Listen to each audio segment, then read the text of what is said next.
Ассаляму алейкум, дорогие братья и сестры, надеюсь, у вас все хорошо. Некоторые говорят, что бойкот бессмысленен и никак не повлияет на компанию, которая поддерживает массовые казни невинных детей. Бойкотировать не стоит, ведь это лишь разрушит договоренности между государством и компанией. Во-вторых, бойкотирование любой крупной компании может нанести ущерб экономическим, финансовым и политическим соглашениям с вашей страной. Когда вы говорите людям: «Эй, давайте бойкотировать такую-то компанию», вы разрушаете эту сделку, ведь они платят нам, и у нас есть с ними договор. Это слова тех мусульман, которые не могут отказаться от продукции, поддерживающих угнетателей компаний из-за любви к их товарам. Но если это правда, то почему поступают сообщения, что KFC закрывает более 100 своих заведений в Малайзии? Да, вы не ослышались. KFC закрывает более 100 своих заведений. Они закрыли 120 ресторанов по всей Малайзии из-за огромных убытков, понесенных в результате бойкота. Несмотря на то, что KFC предложил сотрудникам возможность перейти в более посещаемые точки и изменил свою маркетинговую стратегию, чтобы она выглядела более исламской, все их усилия оказались напрасными, так как малайзийские мусульмане не обратили внимания ни на их скидки, ни на другие предложения. KFC в Индонезии также понес рекордные убытки и в прошлом месяце сообщил о чистом убытке почти в 21 миллион долларов. Другие подобные компании, поддерживающие насилие и страдания, такие как Coca-Cola, Макдональдс, Starbucks и Pizza Hut, также серьезно пострадали от бойкота. Coca-Cola и Pepsi сообщили о рекордно низких продажах и вынуждены закрывать свои магазины в странах с мусульманским большинством.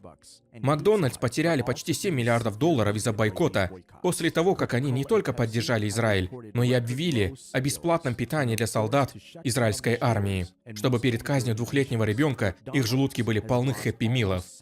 Starbucks, как сообщается, потерял около 11 миллиардов долларов, а многие рестораны Pizza Hut закрываются, потому что люди решили победить Pizza Hut, учитывая их открытое выражение поддержки оккупации.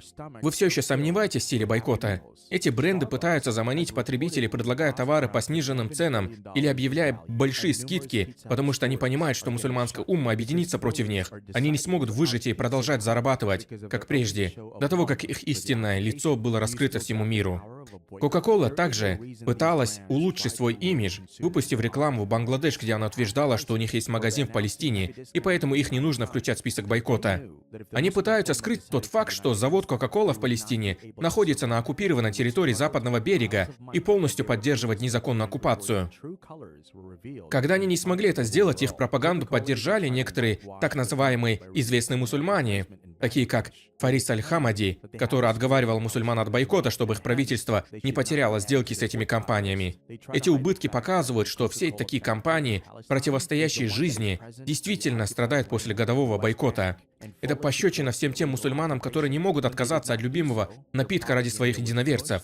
Они думали, что бойкоты не имеют смысла, потому что не принесут результатов и не смогут повлиять на такие компании.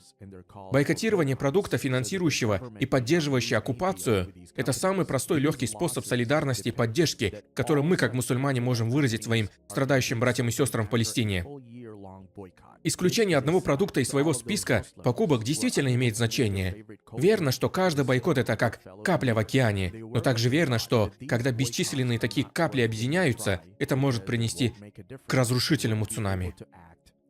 Приятно видеть, как мусульманская умма объединилась и сделала бойкотирование таких компаний успешным. Разве это не означает, что если мы, как члены этой уммы, объединимся, мы сможем одержать победу над угнетателями и положить конец продолжающемуся жестокому нападению? Пусть Аллах благословит наши усилия и сделает их последствия тяжелыми для тех, кто поддерживает несправедливых. Пусть Аллах защитит палестинцев и ливанцев. Аминь. В очередной раз мы с вами можем помочь нашим братьям и сестрам из Палестины, сделав садака на продукты и горячее питание. Также для Африки и Бангладеш. Раздача мусхафов Корана, постройка водяных скважин, мечети с медресе и посадка финиковых пальм. Давайте окажем нашим братьям и сестрам поддержку, чтобы мы стали причиной облегчения их жизненных трудностей. Да воздаст Всевышний каждому из вас благом.